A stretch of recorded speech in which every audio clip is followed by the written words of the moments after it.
Hello students हम अपना next question के साथ आए हैं। पार्ट नंबर 4 है, क्वेश्चन नंबर 1 का पार्ट नंबर 4, एक्सरसाइज 5.1। तो क्या क्वेश्चन क्या कह रहा है? द अमाउंट ऑफ मनी, क्या कह रहा है? The amount of money in the account every year. मतलब कोई मनी का अमाउंट है every year when rupee n is deposited at compound interest. Rupees 10,000 is deposited. हर बार क्या होता है? 10,000 जो है वो डिपॉजिट होता है, ठीक है। And compound interest eight 8% per annum. अब कंपाउंड इंटरेस्ट है, यहाँ पर सिंपल इंटरेस्ट नहीं है, कंपाउंड इंटरेस्ट है और रेट ऑफ इंटरेस्ट है 8% पर एनम, ठीक है। तो देखिए हमको ये तो पता ही है कि P is the principal amount जो लेंड की जाती है या डिपॉजिट की जाती है, सो इट इज 10,000, ठीक है। और जो रेट है it is 8% per annum, compounded annually, है ना, ठीक है। तो रेट ये है।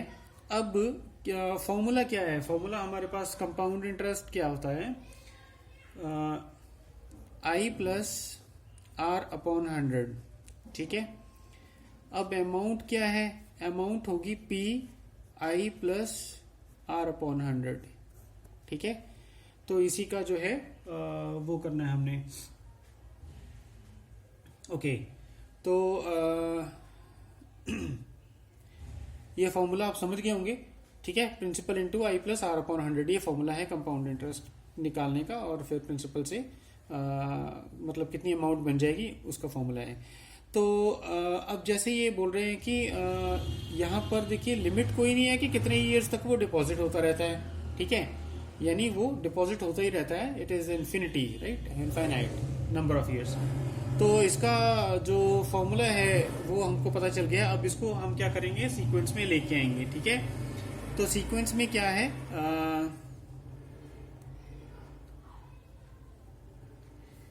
ओके, अब यहाँ पर n होता है, n मतलब नंबर ऑफ ईयर्स, ठीक है। जितने भी साल होंगे वो इससे कर लेंगे। तो सबसे पहले तो हमें सीक्वेंस में लेके आना है, therefore after every year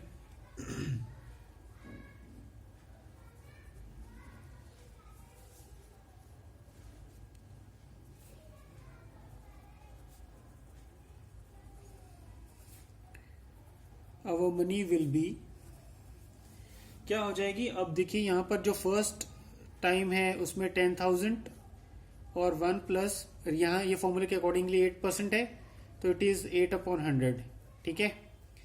8 upon 100 है। अब ये हो जाएगा, तो क्या बन जाएगा इसका?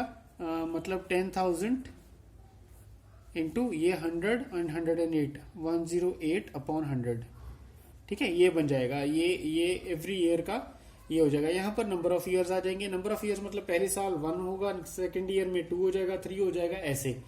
तो इसको सीक्वेंस में अरेंज करते हैं, ठीक है। Let's arrange in sequence.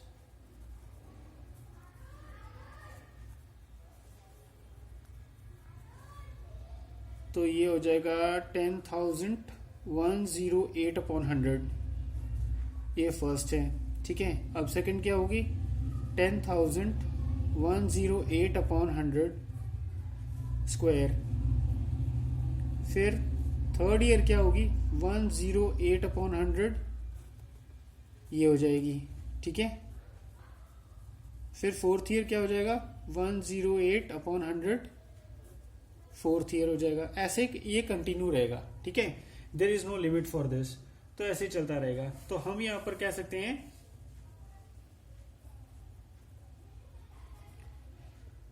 Clearly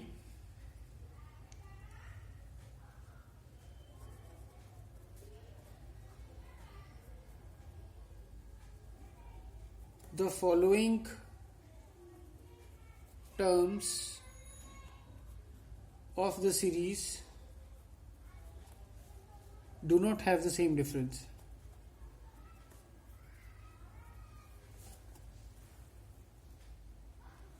Do not have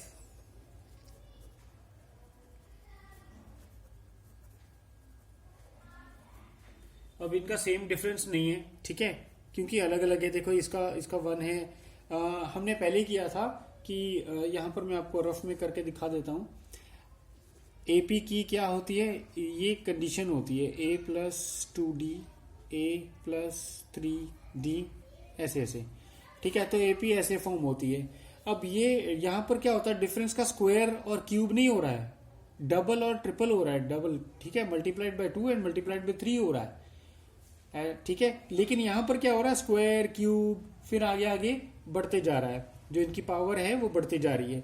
तो अगर एस फॉर्म में होता 10, फिर ये इट वॉज पॉसिबल टू से इट एन एपी, बट यहां पर ऐसा नहीं है, ठीक है। यहां पर स्क्वायर क्यूब आगे आगे ऐसे हो रहा है, तो it is not the form of AP, right. तो हम यहां पर लिख सकते हैं therefore it is not an AP, ठीक है। मेरे ये क्वेश्चन समझ में आ गया होगा आपको, ठीक है। अगर किसी को फिर भी कुछ डाउट है, जैसे हम लोग मान लो ये कैसे आया, ये स्क्वायर क्यूब कैसे आया, पावर क्यों बढ़ रही है, ऐसे फॉर्म में क्यों नहीं आया, या कोई और भी डाउट है किसी को, तो ही और she can comment me in the comment box, I will be very happy to help, right, ठीक है। और यहाँ पर ये हमारा क्वेश्चन एंड होता है, इसके बाद नेक्स्ट क्वेश्चन करेंगे, ठीक है।